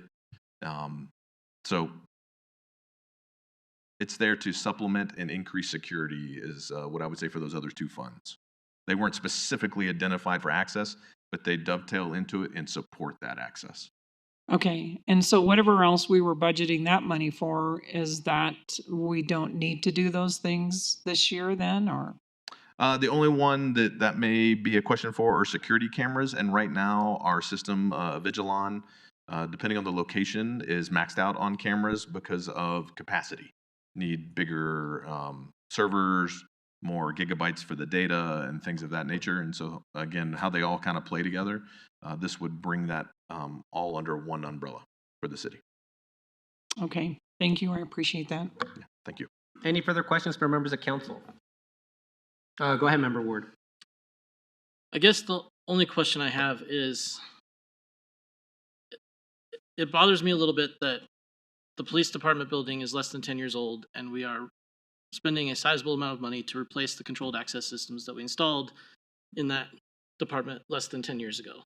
And maybe I'm falling victim to the sunken cost fallacy, but if the technology that we installed less than 10 years ago in that building was good enough, why can't we just adopt that through the rest of the city so we're not losing our investment on the already installed security devices in the police department? So I will need to do some additional research, but my understanding is the system that was installed at PD is what matches here. So I think we went backwards.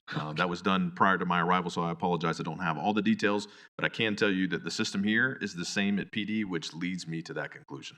Fortunately, it was done prior to my arrival too, so I'm not responsible for that decision either. Okay, that makes sense. Thank you. You're welcome. Thank you, Member Ward. Any further questions for members of council? All right, seeing none, can I get a motion to approve 9C2? Thank you very much, Member Wright. Could I get a second?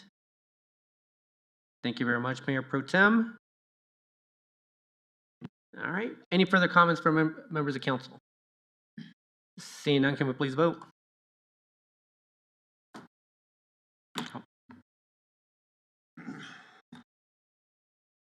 All right. Let the record show 5 ayes. Thank you very much, Director Rochelle, for the answers as well. Yeah, All right, you. we're moving on to 9C3. This is one of the items that I asked to table tonight. I'm going to ask, I think it'd probably be, I know, Member Russell, you have questions.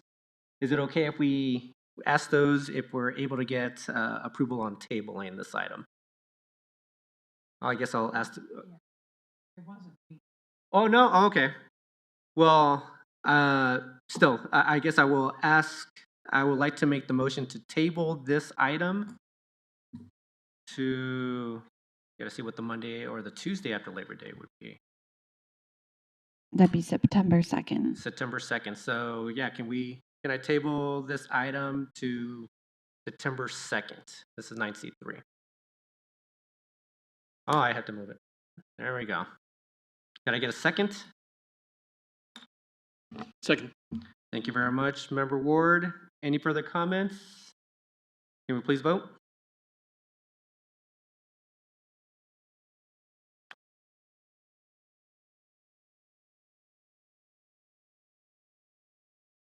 Member Wright, I think you're the one missing. Yeah. Great. Let the record show 5 ayes. All right. Thank you very much, members of council. All right. We're going to move on to 11. Actually, so we're moving on to 11B1. This is another item that was asked to be tabled tonight by members of the two members of council that were not here tonight.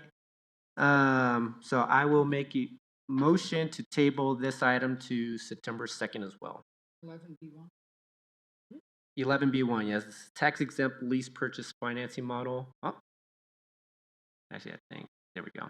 Yeah, the tax exempt lease purchase finance model for municipal energy project. So I will make that motion. Can I get a second? Thank you, Mayor Pro Tem. Any comments from members of council? Seeing none, can we please vote? Let the record show 5 ayes. All right, moving on to 11C1. This item was actually asked to be tabled by the developer. This is 9C1. This is a resolution for support for a ground lease agreement. This one is actually, so this is a motion to table to date uncertain, correct? There was no time frame given. So I will ask to make a motion to table to date uncertain. Could I get a second? Thank you, Mayor Pro Tem. All right, any further comments? If not, can we please vote? Is that 11C1? 11C1, resolution for support for the ground lease, yeah.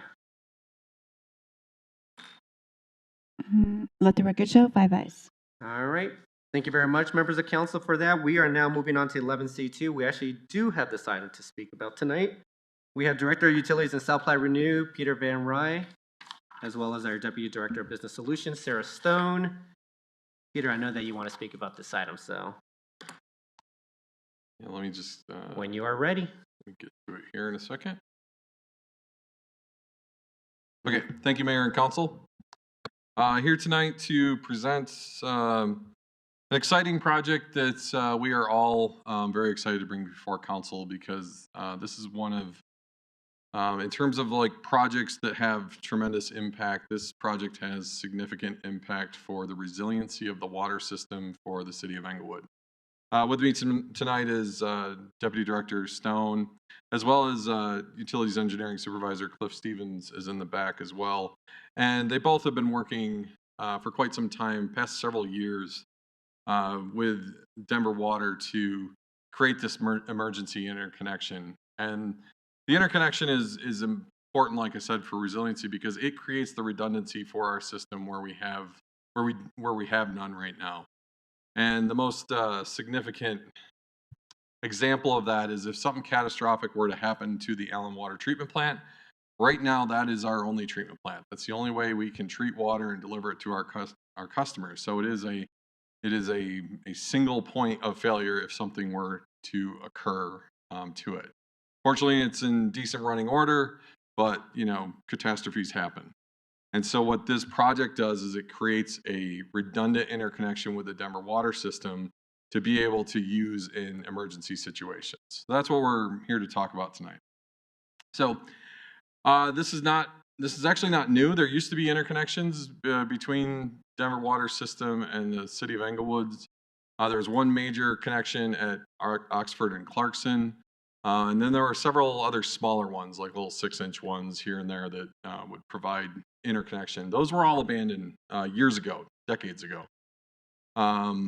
What we're proposing now is 2 interconnection points that essentially we can move enough water through those interconnection points to serve the entire community. And so we have them strategically located so that we can move them into our pressure zones in a way that allows for service to the entire community if there was some kind of a catastrophic issue.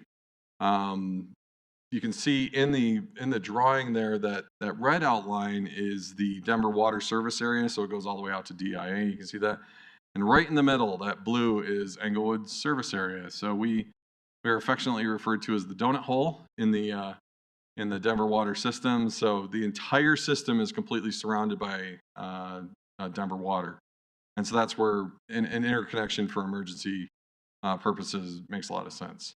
We're also working, this contract before you right now is for the construction of those interconnects. We've also, just earlier on the agenda was the IGA between City of Englewood and Denver Water in order to outline when's the interconnection used and how is it operated, things like that. So we went out to bid for this and RFPs were issued in May. 3 proposals were received. The 3 proposals you can see there are listed. We had to use Denver Water approved contractors, so we sent it to their list of approved contractors since it's working with their system as well as ours. And the original budgeted amount on this was about $3.5 million. So it came in higher, came in around 5.2, so was about 2 million over. We think there's a few different reasons for that. One, we think the original estimate, the high-level estimate, missed a number of the appurtenances that were actually in the complicated connections.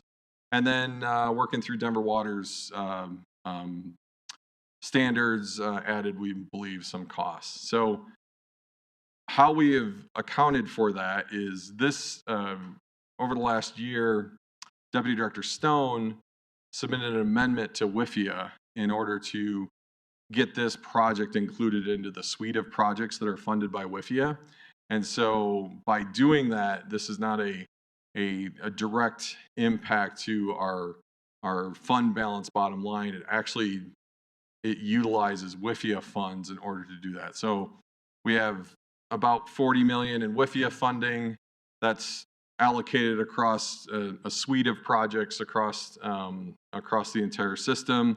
And so what that means is, because we're going to spend 5.2 on this project, it means we're spending a little bit less on some of the other projects that were originally envisioned for WIFIA. If you remember, WIFIA was originally adopted in 2022. So at that point in time, we had a picture of what we thought the suite of projects were. As each year goes by, we get more system intelligence to be able to refine what's the right projects and the important projects, with the plan being that we'll fully utilize that WIFIA funding. So even though it came in higher than what we had originally budgeted for, it is accounted for in the WIFIA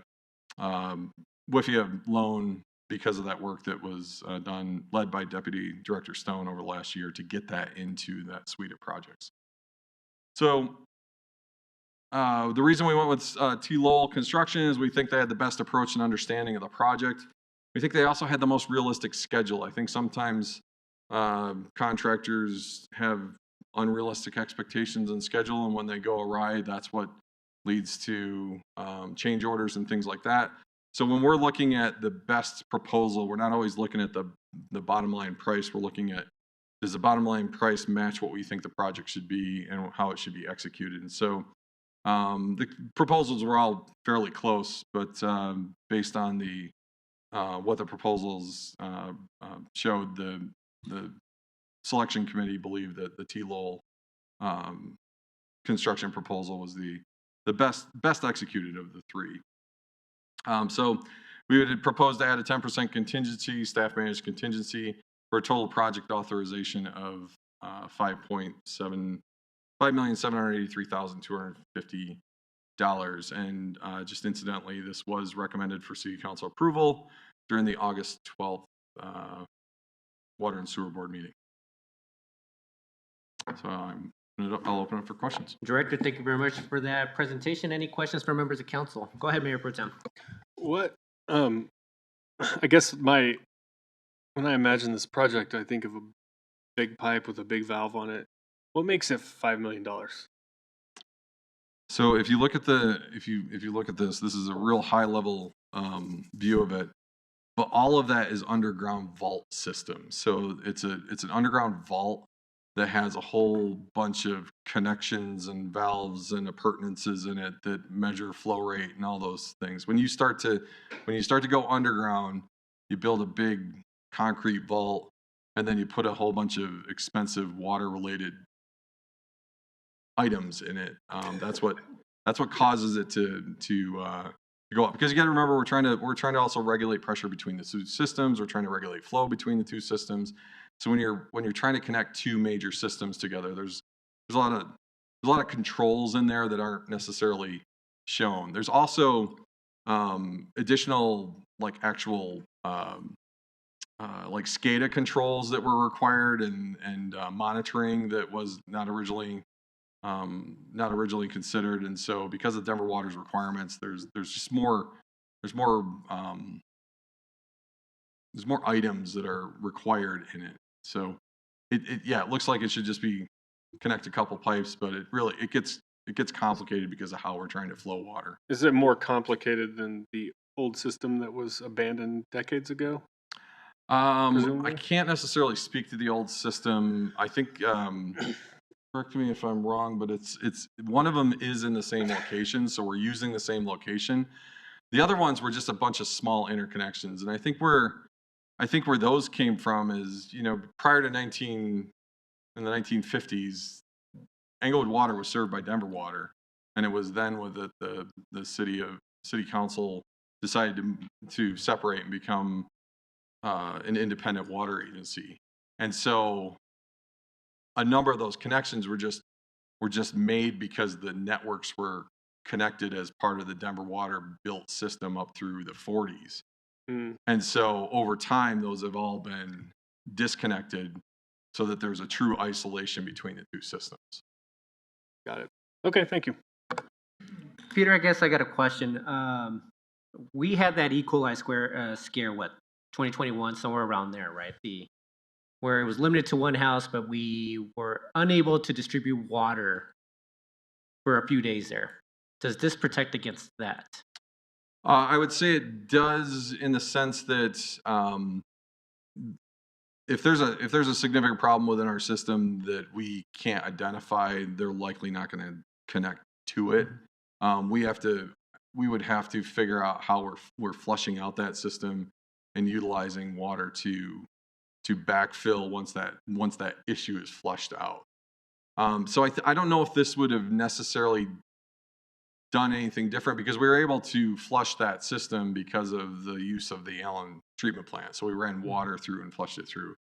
I think of this more in terms of like physical catastrophic failure of core system components. So if we had like a major failure on a tank or a major failure on a transmission main where it really compromised the ability to flow water into the system, or like I said, that Allen water treatment plant, if something were to catastrophically happen there, that's where I think we would go and use this to backfill what we'd be producing out of the Allen treatment plant.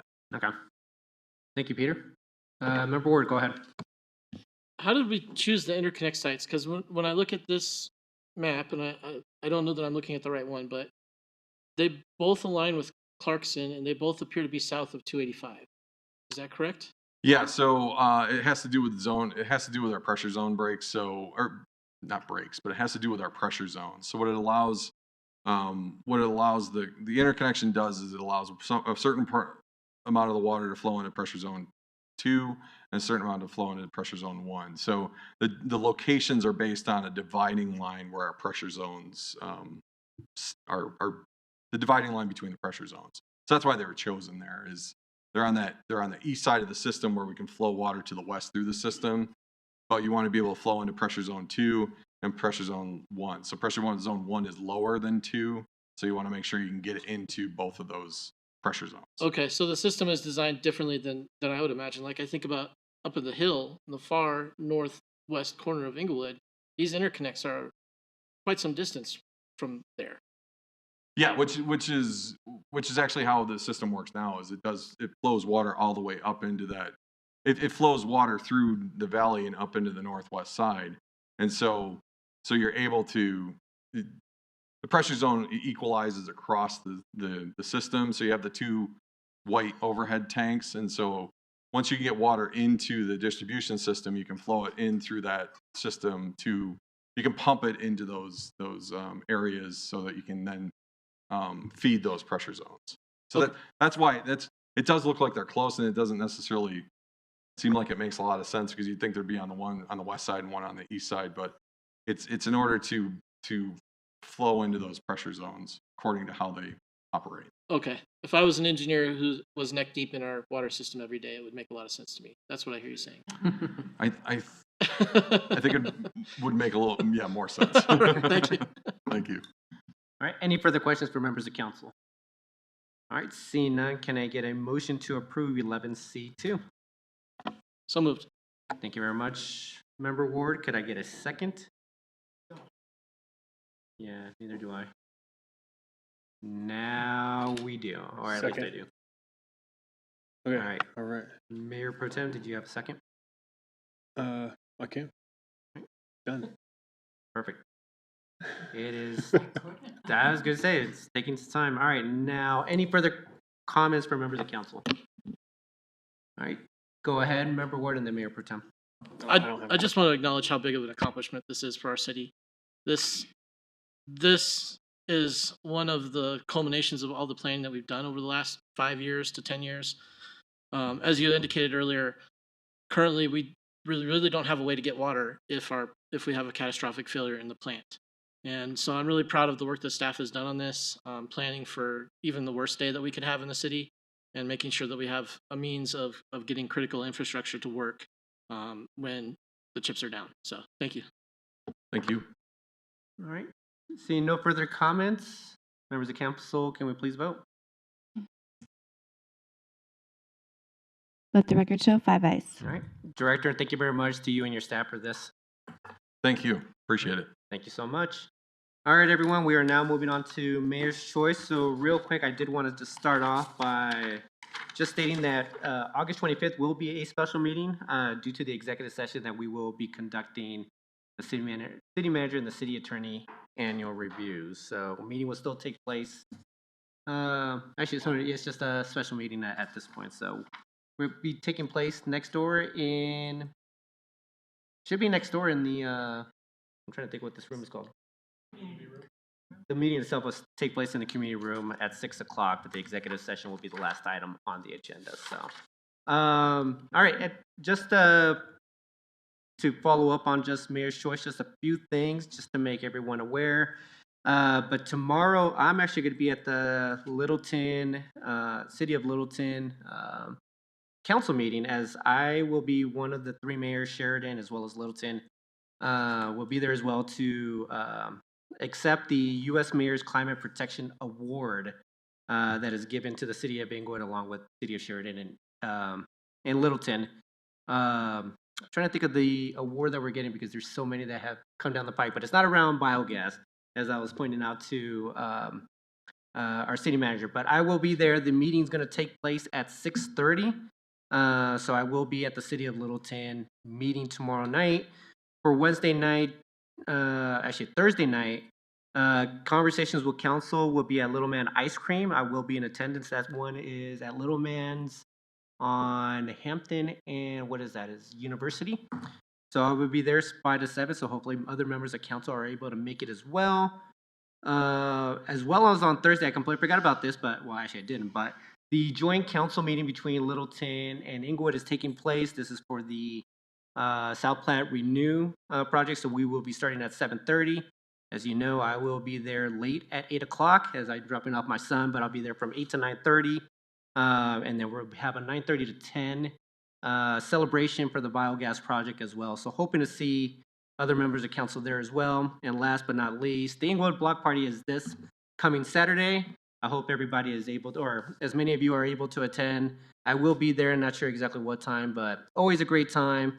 Just thankful for the businesses and city staff that have put together this event. It's always a good time. So I will be there. So I don't think I have anything else. Anybody else for council members' choice? All right, go ahead, Member Russell. I just have a board and commission report, really. The pension board met this last week, and they only meet quarterly. And the old hire police and fire pension boards have not had a cost of living raise since 2001. And so the board voted to give them $200 a month.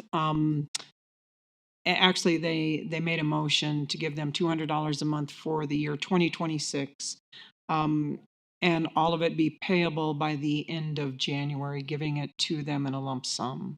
The lowest paid pension board member is living on $416 a month.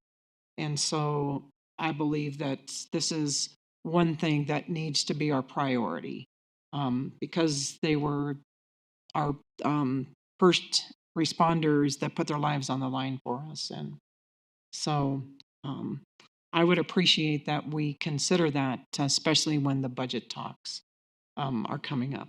It'll be, I think, it will cost around $140,000 to do that. Thank you, Member Russell. Did you state when was the last time they received a cost of living increase? 2001, Wow. Okay. 25 years ago.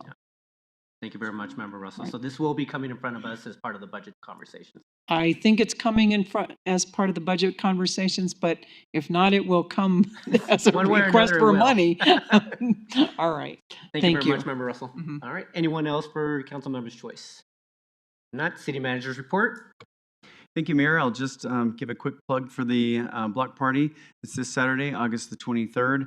It will be 4 p.m. to 10 p.m. We've got a really good lineup this year, starting at 5 p.m. on the band side with 17th Avenue All-Stars, 6 p.m. A Brothers Fountain, 7 p.m. Jaguar Stevens, and 8 p.m. Creedence Colorado Revival. So the whole event takes place kind of centered on the 3400 block of South Broadway. It's our biggest event of the year, and just encourage all of our residents and businesses to come out and enjoy the event. That's all I have, Mayor. All right. Thank you very much, City Manager Lewis. And with that, everyone, this meeting is now adjourned. It is before 8:30. I'll see you all sometime this week, hopefully. You all have a great evening. See you next Monday.